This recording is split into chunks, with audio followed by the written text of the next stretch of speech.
আজকের grammar preposition. Preposition শব্দটা সবার আগে ভাঙতে হবে, তাহলে বুঝতে হবে প্রিপোজিশনটা কী। প্রিপোজিশন হচ্ছে প্রিপোজিশন। প্রি কথাটা মানে আমরা জানি আগে, পজিশন মানে হচ্ছে অবস্থান, অর্থাৎ যে শব্দগুলো আগে অবস্থান করবে অন্য কোনো শব্দের, সেটা সাধারণত কোনো নাউন বা প্রোনাউন হয়। এবার প্রিপোজিশনের ইউজফুলনেসটা কী? একটা প্রিপোজিশনকে আমরা তুলনা করতে পারি কোনো রান্নার মশলার মতো। দেখে মনে হয় গুঁড়ো পাউডার, ছোট্ট ছোট্ট জিনিস অল্প অল্প লাগে, কিন্তু এটার প্রয়োজনীয়তা প্রচুর। এটা না দিলে যে কোনো খাবার একেবারে টেস্টলেস। একটা উদাহরণ দিই, যদি আমরা ডাল রান্না করি অথচ ডালে নুন না দিই, ঠিক সেরকম একটা সেন্টেন্স বললাম, আই লিভ ইন্ডিয়া, এটা সেই ডালটা হলো, ডালের মধ্যে নুনটা হলো না। বিষয়টা হচ্ছে এক্সাম্পলটা এমন হওয়া উচিত যে আই লিভ ইন ইন্ডিয়া। ছোট্ট একটা ইন আমি প্রথম বাক্যে দিইনি বলে বাক্যটা ইনকমপ্লিট ছিল এবং বাক্যটাকে পাতে দেওয়ার মতো ছিল না। তার জন্য আমি এখানে যে কোনো রান্নার সাথে এটাকে মিক্স করার পেছনে কারণটা এটাই, প্রিপোজিশন হচ্ছে মশলা। কেন? ওই ছোট্ট ছোট্ট জিনিস, কিন্তু এটা সঠিক ব্যবহার জানতে হবে।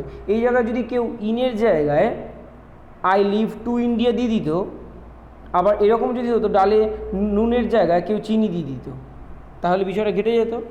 তার মানে প্রিপোজিশনটা আমাদেরকে জানতে হবে কোন জায়গায় কোনটাকে ব্যবহার করতে হয়, ঠিক যেভাবে মায়েরা রান্না করে, রান্নার সময় জানতে হয় কোন মশলাটা। তাই এই ব্যাপারটা, কনসেপ্টটাকে একদম ক্লিয়ার করতে হবে যে কি প্রিপোজিশনের ব্যবহারটা জানতে হবে, কোথায় কোনটা ব্যবহৃত হয়। আচ্ছা, তো প্রিপোজিশন অনেক রয়েছে, তার মধ্যে কিছু নির্দিষ্ট প্রিপোজিশন আছে যেগুলো কিনা একাধিক জায়গায় ব্যবহার করা যায়। যেমন সবার আগে আমি অ্যাট দিয়ে শুরু করছি। অ্যাট সাধারণত কোনো নির্দিষ্ট সময়ে ছোট জায়গা, অভিমুখ, মূল্য, বয়স। আমি এই এক্সাম্পলগুলো দিয়ে দিচ্ছি একটু একটু করে। তো কি নির্দিষ্ট সময় বলতে ঘড়ির টাইমের কথা বলবো আমরা সাধারণত, যেমন অ্যাট 9 o'clock, অ্যাট 9 PM, যে কোনো ঘড়ির সময়ের আগে। অ্যাট 5 AM, সেই মুহূর্তে আমরা অ্যাট বসাবো। ছোট জায়গা সাধারণত আমরা বসাতেই পারি at my school, at the cinema, at the hospital, এগুলো ছোট জায়গা। তো ছোট জায়গাটাকে আমরা অ্যাট বসাবো। এখানে অন্য এক্সাম্পল দেওয়া আছে, আমি আর আলাদা কিছু এক্সাম্পল দিচ্ছি।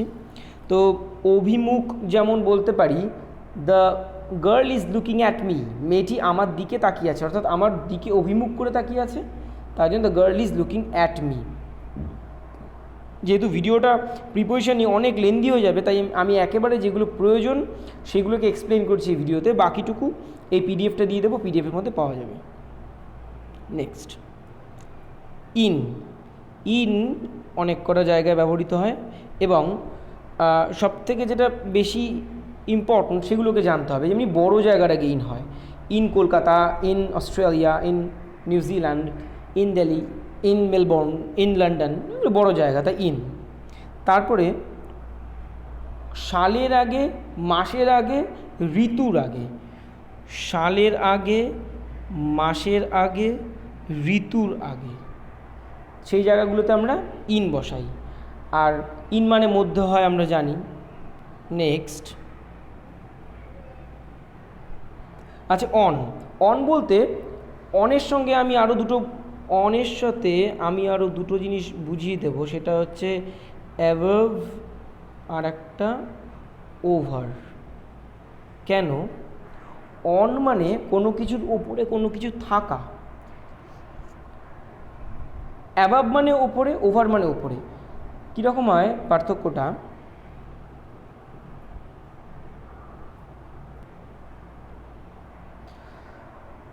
আমরা ওপরে অন যেটা, সেটা হচ্ছে কোনো কিছুর ওপরে কোনো কিছু আছে, সেটা লেগে আছে। আর অ্যাবাভ মানে সেটা ওপরে আছে কিন্তু লেগে নেই, তবে স্থির অবস্থায় আছে। আর ওভার মানে ওপর দিয়ে ক্রস করে যাচ্ছে। যেমন আমরা বলতে পারি the hairs are on our head, the hair is on our head.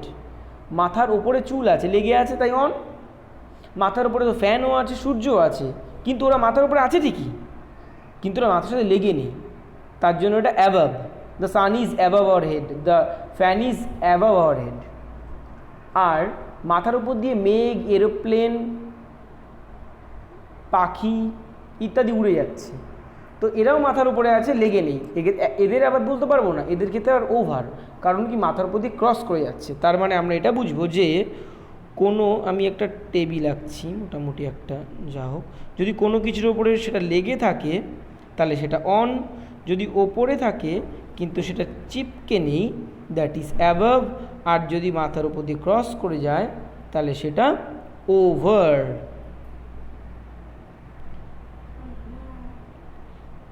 Next, তারপরে আছে হচ্ছে অনের অন্যান্য ব্যবহারগুলো জানতে হবে। অন দিনের আগে বসে, on Sunday, on second May, second মে একটা দিন, তাই দিনের আগে বসলো। On someone's birthday, on 25 December, on 25 জানুয়ারি, তো যে কোনো দিনের আগে আমরা অন বসাতে পারি। আচ্ছা, তারপরে বাই, বাই মানে আমরা পাশে বা নিকটে, আর একটা বাই বলতে দ্বারা, প্যাসিভ ভয়েসে বহুবার এই বাইয়ের ব্যবহারটা শেখানো হয়েছে। নেক্সট, ফর, ফর মানে একটা কারণ অর্থাৎ জন্য, যেমন I have come to your house for you, আমি তোমার বাড়িতে তোমারই জন্য এসেছি, জন্য। তারপরে নেক্সট, ফরের আরও একটা ব্যবহার, কোনো একটা সময়ের অনেকটা দীর্ঘ সময় ধরে কোনো কিছু চলছে এবং সময়ের ব্যাপ্তি বোঝাতে। যেমন আমি দুটো এক্সাম্পল দিই, যে আমার মা সকাল 10টা থেকে রান্না করছে, আমার মা সকাল 10টা থেকে রান্না করছে। আর একটা বলছি, আমার মা 2 ঘন্টা ধরে রান্না করছে। যখন বললাম আমার মা সকাল 10টা থেকে রান্না করছে, তার মানে মায়ের কাজ করার শুরুটা বলে দিলাম। আর যখন বললাম 2 ঘন্টা ধরে রান্না করছে, তখন একটা পিরিয়ড বললাম, একটা স্ট্রেচ অফ টাইম বললাম। তাহলে পয়েন্ট অফ টাইম যখন বলি, প্রথমটা পয়েন্ট অফ টাইম, তখন আমরা হয়ে যায় সিন্স। আর যখন নাকি পিরিয়ড অফ টাইম বলবো, কোনো একটা সময় জুড়ে কোনো কিছু হচ্ছে, তখন হয় ফর। তো বিষয়টা হচ্ছে যে বাংলায় আমরা বলবো, যদি ধরে কথাটা থাকে, যদি ধরে কথাটা থাকে, ধরে থাকে তাহলে ফর, আর যদি থেকে থাকে তাহলে সিন্স। কোনো একটা সময় কোনো কিছু, কোনো একটা সময় ধরে কোনো কিছু ঘটছে, তখন সেটা ফর। নেক্সট, তাহলে এক্সাম্পল দিই, যেমন my brother has been playing for 2 hours, we have been living here in this address for 20 years. They have been making this plan for 15 months. Our neighbors have been living in this address for over 13 years. এই যে for আমি কোনো একটা period of time বলতে বোঝালাম। Next, from, from কি উৎস থেকে, কোনো স্থান থেকে কোনো স্থানে যাচ্ছে। যেমন আমাদের light is coming from the sun, সূর্য থেকে আলো আসছে। She is coming from school, সে স্কুল থেকে আসছে, কোনো জায়গা থেকে কোনো কিছু ফিরছে। এই এক্সাম্পলগুলোর সাথে কিন্তু অবশ্যই মিলিয়ে নেবে। নেক্সট, ইনটু, ইনটু কীরকম, বাইরে থেকে ভেতরের দিকে প্রবেশ করা। যেমন একটা ঘর আঁকছি, ভালো মন্দ বিচার করলাম না, এটা উইন্ডো। তো এই ঘরের মধ্যে যখন নাকি হাওয়া ঢুকছে, তাহলে বাইরে থেকে ভেতরে প্রবেশ করছে, এবং বাইরে থেকে ভেতরে প্রবেশ করলেই সেটা হয়ে যাচ্ছে into. The air is coming into the room, কারণ বাইরে থেকে ভেতরে প্রবেশ করলো। এই একটা বক্স আঁকলাম, বাইরে থেকে ভেতরে একটা বল পড়লো, দ্যাট ইজ ইনটু। তো বাইরে থেকে কোনো কিছু ভেতরে প্রবেশ করলে সেটা ইনটু হয়। আচ্ছা, ইনটু আবার কোনো কিছু রূপান্তর করলেও হয়। আমি বলি যে translate the following sentences from Bengali into English, নিম্নলিখিত বাক্যগুলিকে বাংলা থেকে ইংলিশে রূপান্তর করো। এক জায়গা থেকে অন্য জায়গায় রূপান্তর করতে গেলেও ইনটু হয়। এখানে একটা ওই রকম এক্সাম্পল আছে, translate into English. Next, of, of হচ্ছে কোনো কিছু অধিকারে বোঝাতে। যে দিস ইজ মাইন, এটাকে বলতে পারি দিস বুক ইজ মাইন। এটা অন্য এক্সাম্পল দিই একটা, যে আমার বাবার টাকাটা কার, আমার বাবার। অফ বলতে কারো নিজের দখলের ব্যাপারটা বোঝাবে। মানি অফ মাই ফাদার, সূর্যের আলো, লাইট অফ দ্য সান। রহিমের বাড়ি, দ্য হাউস অফ রহিম। কোনো কিছু কারোর দখলে থাকলে অফ বসে তার নামটা হয়ে যায়, তো সেই অর্থে আমরা অফটাকে ব্যবহার করি।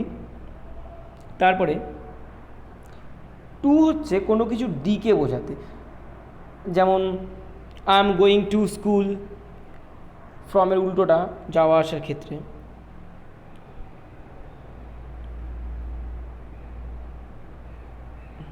নেক্সট আন্ডার বিলো বিনিথ তিনটেই আমরা নিচে অর্থেই বোঝাই।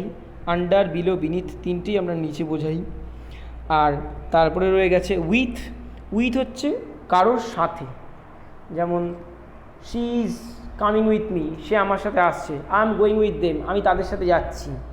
তো এই যে কারোর সাথে কোনো কিছু করছি, বা ওই মোট কথা বাংলা যখন সাথে কথাটা আসবে তখন ইংরেজিতে উইথ চলে আসবে। আচ্ছা, এইখানে দুটো জিনিস মিস হয়ে গেছে। একটা হচ্ছে অ্যামাং, তিনটে জিনিস মিস হয়ে গেছে। একটা হচ্ছে